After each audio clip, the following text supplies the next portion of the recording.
नमस्कार, स्वागत है आपका आर9 न्यूज में और मैं हूं आपके साथ सतीश आर्या।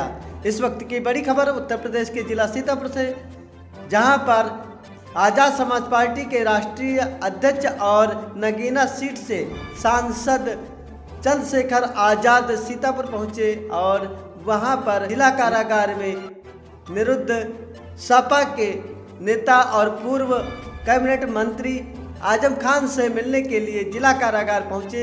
आप देख पा रहे हैं सीतापुर में मीडिया का जमावड़ा तब लग गया जब चंद्रशेखर आज़ाद का जिला कारागार आजम खान से मिलने का समाचार प्राप्त हुआ।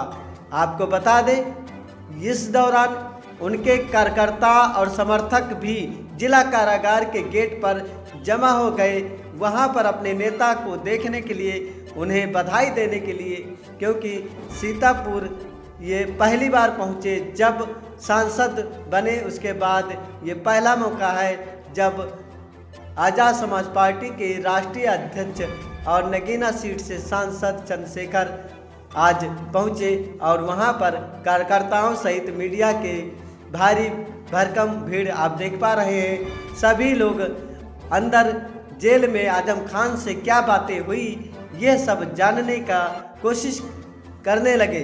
मीडिया भी यह जानने के लिए उत्सुक दिखी कि चंद्रशेखर आज़ाद की आजम खान से अंदर क्या बात हुई। और जैसे ही वो वहाँ पर पहुँचे, मतलब गेट के बाहर पहुँचे, वहाँ पर मीडिया के कैमरे लेकर यह प्रश्न पड़ा कि अंदर का क्या बातें हुई। यह दौरा आपका राजनीतिक दौरा तो नहीं, चंद्रशेखर आज़ाद कुछ राजनीतिक खिचड़ी तो नहीं पका रहे हैं। यहाँ आने के बाद उन्होंने और क्या कुछ कहा, हम आपको ये सुनाते हैं। चुनाव जीतने के बाद कई बार प्रयास होने के बाद मुलाकात करने आना चाहता हूँ। 2 बार प्रयास किया तो उनकी तबीयत खराब थी, नहीं आ पाया। आज प्रयास किया और वो सफल हुआ। मेरी मुलाकात हुई, काफ़ी लंबी बात थी और मेरा पूरा जो है भेस बात पे था कि उनकी तबीयत कैसी, क्योंकि मेरा उनका राजनीति से अलग एक बहुत करीबी दोस्ताना पारिवारिक रिश्ता है। तो मैं उनके मामलों को भी देख रहा हूँ। जिस तरह से बकरी चोरी कराने में 10 साल की सजा, ऐसे एक होता चोरी करना, एक कराना, ऐसे छोटे छोटे मामलों में बड़ी सजा। और जिस जज ने उनको निर्दोष करार दिया, वो जज शाम के समय तक ट्रांसफर होकर दूसरे जिले में चले जाते हैं। जिस तरह से लोकतंत्र की हत्या हो रही है, संवैधानिक संस्थाओं को कुचला जा रहा है, ये किसी को नहीं है। मैं उनसे मिला हूँ, वो फांसी घर में, जहाँ पहले फांसी दी जाती थी आज़ादी से पहले। थोड़ा माइक नीचे करो, वो कैमरा नीचे करो। और मेरा ये विश्वास है ये परेशानी के बादल जल्द छट जाएंगे। क्या माना जाए 2027 को लेके चंद्रशेखर जो भीम आर्मी के चीफ है, कहीं न कहीं नई सियासत गढ़ रहे हैं। आप ये सोचिए, अगर मुझे कोई राजनीतिक नुकसान की परवाह होती तो मैं चुनाव से पहले उनके पास आता, क्योंकि अगर वो एक बार थोड़ा सा इशारा कर देते तो बहुत बड़ा परिवर्तन उत्तर प्रदेश की राजनीति में चुनाव में हो जाता। लेकिन मैं इसलिए चुनाव के बाद आया हूँ कि मैं ये मेरा जो रिलेशन है, रिश्ता है, ये राजनीतिक ना हो, तो मजबूत रिश्ता है, वैचारिक पारिवारिक। क्योंकि मेरे आज भी याद है जब मेरे ऊपर गोली चली तो वो बीमार होते पूरे परिवार सहित आए और कई घंटे मेरे पास रुके, मेरे दुख तकलीफ को, अपनी दुख तकलीफ माने और मेरा साथ दिया। और समय समय पे अपनी पार्टी में भी, अपने नेताओं से भी उन्होंने मेरे लिए लड़ाई लड़ी। पहले चुनाव में एक अच्छा साथी होने के नाते मैं अपनी जिम्मेदारी अदा करने और उनके हाल जानने, जो कि बहुत खराब तबीयत के तौर पे भी, किस तरीके का जीवन और जेल, आप समझ, जेल कोई अच्छी जगह तो नहीं हो। इस समय क्या आजम की तबीयत खराब है क्या? वो बीमार हैं, उनकी आंखों में इन्फेक्शन हुए, मैंने उनकी हालात देखी, मुझे बड़ी तकलीफ, भावुकता भी थी मेरे अंदर। मैं सरकार से ये अपील करूँगा देखिए, राजनीति में वैचारिक विरोध हो सकता है, लेकिन जिस तरह से पिछले कुछ लंबे समय से ये देखा गया है कि अपने राजनीतिक विरोधियों को सरकारी मशीनरी का दुरुपयोग करके सत्ता ने हटाने का काम किया, ये अच्छा नहीं है। इससे ये पीढ़ी दर पीढ़ी चलता रहेगा, इसका खामियाजा फिर दूसरे लोगों को भुगतना पड़ेगा। अगर आप कुछ अन्याय करोगे तो कल आने वाले समय में ताकत आने पर दूसरा व्यक्ति भी अन्याय करेगा। कल जो जबकि उन्होंने मुझसे कहा कि हम बदले में नहीं, बदलाव में भरोसा रखते हैं, हम जन सेवा के लिए हैं और हम आने वाले कल में भी जन सेवा करेंगे। उनका आशीर्वाद मुझे हमेशा मिलता रहा। कल उपचुनाव में जो जैसा रहा स्थितियां रही पूरे उत्तर प्रदेश में, उसको लेकर क्या कहेंगे? और पुलिस और सरकार ने कुछ दरोगाओं का सस्पेंशन भी किया है, उसे क्या मानते हैं आप? ये जो चैनल्स का आप लोगो देख रहे हैं, इनके एक शानदार पत्रकार को जिस तरह पुलिस ने और वहाँ के कुछ स्थानीय अराजक तत्वों ने जिस तरह से घसीटा, अपमानित किया, वहाँ के जिलाधिकारी को हस्तक्षेप करके उनको बचाना पड़ा। जिस तनाव में और जिस तरह की हिंसा में कल का चुनाव हुआ, शायद ही कभी इस तरह का चुनाव पहले हुआ। क्या आप 2017 किसी अधिकारी से बात करो, किसी कर्मचारी से बात करो, किसी मीडिया के बंधु से बात करो, सब लोग कह रहे हैं कि हमने अपने जीवन में इस तरह का हालात कभी नहीं देखा। क्या मुख्यमंत्री जी ने इसको अपनी साख का सवाल बना लिया और उनको ये लगता है अगर वो कहीं उपचुनाव में लूज कर गए तो केंद्र में बैठी सरकार भाजपा की शायद उनको ना छोड़े। इस वजह से उन्होंने एडी चोटी का जोर लगाया। अधिकारियों को भी कहा कि मुझे ये सीटें जीतनी है, तो अधिकारियों ने भी पूरी जोर आजमाइश की और जनता ने लूटते हुए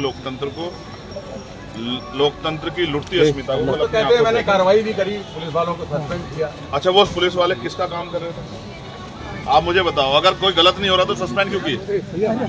ये तो वो हैं, मतलब आपकी चोरी पकड़ी गई तो आपने सस्पेंड किया, लेकिन जहाँ चोरी नहीं पकड़ी गई वहाँ तो हुआ कुछ पुलिस वाले केंद्र का डरा धमका रहे थे। अब आप समझो ना, अब ये चाइना का बॉर्डर नहीं है कि रिवाल्वर निकाल के इंस्पेक्टर साहब को जनता को डराना पड़ता। सर, पहले हरदोई जेल में अब्दुल्ला से मुलाकात, अब आजम खान से मुलाकात, फिर आप उनके घर भी गए। तो मान लिया जाए 2027 में कहीं न कहीं चंद्रशेखर कोई नई सियासत गढ़ रहे हैं अंदर ही अंदर। आपको ऐसा लग रहा है? मैं अपनी मेरा फर्ज है कि अगर कोई परेशान है, तकलीफ में है और मेरा साथी है, तो एक सच्चे साथी का फर्ज ये होता है कि वो दुख के समय उनके साथ खड़ा। समाजवादी पार्टी के लिए क्या कहेंगे? सुख में तो हर कोई खड़ा होता है। उत्तर प्रदेश में महिलाओं के संग लगातार जो है अब एक सवाल अपराध बढ़ते जा आया था, ये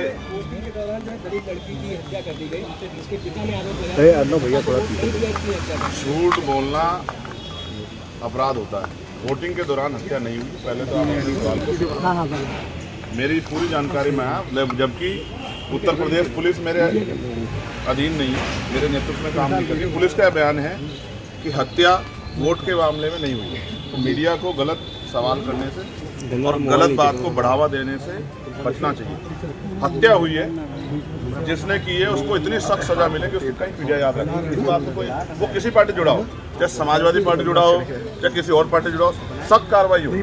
अगर मैं कह रहा हूँ पुलिस का ही बयान है कि इसमें वोट का कोई इशू नहीं, अगर वोट के आधार पर भी हुई तो लोकतंत्र की हत्या है, तो उस पर 4 गुना। क्योंकि अगर बहुजन समाज के आदमी, बहुजन समाज के लोगों पे, यानी कि खुद कमजोर आदमी कमजोरों पे अगर अन्याय अत्याचार करता है, सामंतशाही जैसी व्यवस्था लागू करता है, तो फिर उसको तो दुगना जो है उसको सजा मिलनी चाहिए। उसको एक धारा फालतू लगनी चाहिए। क्या नई रणनीति है 2027 की? राजनीति को लेकर कोई अच्छे ने विचार दिए आपकी राजनीति को लेकर? आजम, ये मेरी उनकी बात है, ये जब वो बाहर होंगे तो वो आपके सामने में रखेंगे। आपसे कहे हैं तो आप तो कुछ बता सकते हैं। आपको बता दूं, जरूर थोड़े आपसे मेरी सारी बात को सच मानेंगे। कुछ राजनीतिक वार्ताएं कुछ नया। अब वो राजनीतिक लोग हैं तो 2 राजनीतिक लोग मिलेंगे, राजनीतिक वार्ताएं भी हैं। अब आप समझिए ना, मैं ये भी देखने गया था, मैंने जेल का खाना भी खाया। कैसा लगा?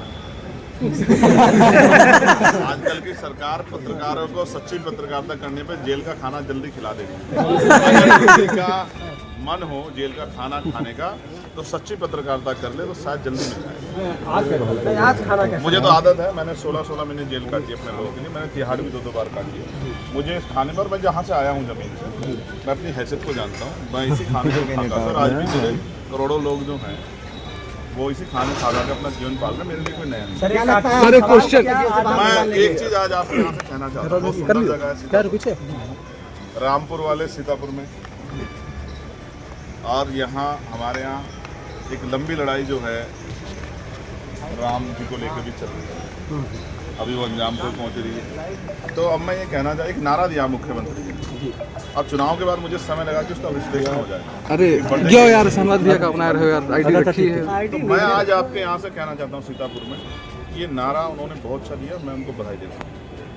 और मैं इसलिए बधाई देता हूँ कि उन्होंने एक बहुत, क्योंकि जब कोई बात कहता है तो उसके हर सिक्के के दो पहलू होते हैं।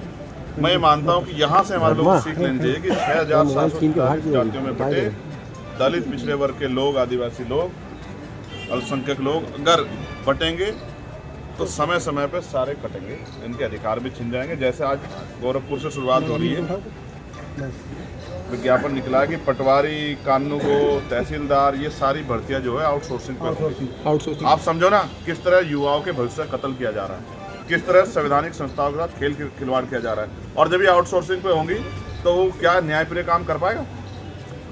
ये सब गरीबों की जमीन हड़पने के लिए सरकार ने कंडा अपनाया है। जनता इनको जो है समय समय पर जवाब देगी। एक बार ये जो नया नारा आपने दिया फिर से दोहरा दिया। मैं फिर आपसे कहूँगा, मैं धन्यवाद देता हूँ, बधाई देता हूँ मुख्यमंत्री जी को, क्योंकि उन्होंने जो नारा दिया उसका विश्लेषण हम लोगों ने निकाला कि उन्होंने ये नारा हम लोगों के लिए दिया कि हम 6,743 जातियों में बटे दलित, पिछड़े, आदिवासी यानी कि बहुजन समाज के लोग अगर बटे रहेंगे तो उत्तर प्रदेश में कटते ही रहेंगे, देश में कटते रहेंगे, इनके अधिकार भी छिन जाएंगे और इनके पास कुछ बचेगा भी नहीं। हम लंबे समय से बटे हुए हैं, इसीलिए आज हम रोटी के लिए, अधिकारों के लिए मोहताज हैं। हम बटना छोड़ दें, 6,743 जाति वाले इकट्ठे हो जाएं तो शायद इस देश में और इस प्रदेश में हमारे ऊपर जुल्म करने वाली ताकतें कमजोर हो जाए। क्या लगता है कब तक बाहर निकालेंगे? मायावती जी को लेकर ये तो मुलाकात इनसे हुई है, कुछ बहुत अच्छे राजनीतिक रूप से। देखो, जैसे मैंने यहाँ एप्लीकेशन की तो उन्होंने परमिशन दी कि मैं मिलना चाहता हूँ। आप मेरी अरे सपा को लेकर क्या स्टैंड है उनका? वो हमारी नेता है, मैं उनका सम्मान करता हूँ और आज मैं यहाँ से उनकी दीर्घायु होने की कामना करता हूँ। तो मिलना चाहेंगे। और देखो, आप नहीं जानते कि उनका आशीर्वाद मेरे साथ है। क्या 9 सीटों में से कहीं भी जाके प्रचार किया? मुझे पूरी छूट दी कि जाओ जाके आप मेहनत करके ताकत बनाओ, क्योंकि आने वाली लड़ाई जिस तरह की सरकार और जिस तरह का नेतृत्व तो आज भाजपा का, उनसे आप ही मुकाबला करें। अंदर ही अंदर समर्थन है मायावती जी का। तो आपको क्या लगता है? चलो दीर्घायु को कब तक बाहर निकालेंगे? मेरे हाथ में तो आज ही साथ ले जाता हूं। मैं तो संवैधानिक आदमी सपा को लेकर और क्या वकील भी हूँ। ये जिस दिन सुप्रीम कोर्ट, हाई कोर्ट, जहाँ जहाँ बेल लगी वहाँ से आपने दीर्घायु की कामना की है तो इसका मतलब मान लिया कि बुजुर्ग हो गए। मैं आपकी दीर्घायु की कामना करूँ तो इसका मतलब ये संतों गुरुओं का देश है। यहाँ दीर्घायु कामना तो आदमी अपने से छोटे और बड़े दोनों के लिए करता है। क्या 2027 मैं मीडिया के साथियों के लिए भी कामना करता हूँ। सच्चाई बोलने पे गोलियां लग रही हैं, कुछ छिपा हुआ नहीं है। आपसे एक पत्रकार साथी की हत्या हुई थी, अभी मैं गया था। कहाँ पर याद दिलाऊं? सैनी नाम के एक पत्रकार थे, दिलीप सैनी फतेहपुर में। और इसलिए आपकी भी दीर्घायु ने कामना कर रहा हूँ। किस दिन सच्ची पत्रकारिता में तो पता नहीं क्या होगा। धन्यवाद। इस दौरान सीतापुर आजाद समाज पार्टी जिला अध्यक्ष विश्वदीप चौधरी, पूर्व आजाद समाज पार्टी जिला अध्यक्ष सीतापुर सूरज चौधरी, लखनऊ मंडल उपाध्यक्ष श्री कृष्ण जाटव, प्रदेश संयोजक सौरभ किशोर, डॉक्टर संतोष सिंह, वीरेंद्र विक्रम सिंह, सुपेंद्र चौधरी, अजीत भारती, संतोष राव सहित कई कार्यकर्ता और शुभचिंतक जेल गेट के सामने उन्हें शुभकामनाएं और बधाई देने के लिए तथा उनसे मिलने के लिए वहां पर पहुंचकर उन्हें बधाई दी। अपने नेता को देखकर सभी ने खुशी जाहिर की और जय भीम और जय संविधान, चंद्रशेखर आजाद अमर रहे आदि के नारे लगाते हुए कार्यकर्ताओं ने खुशी जाहिर की।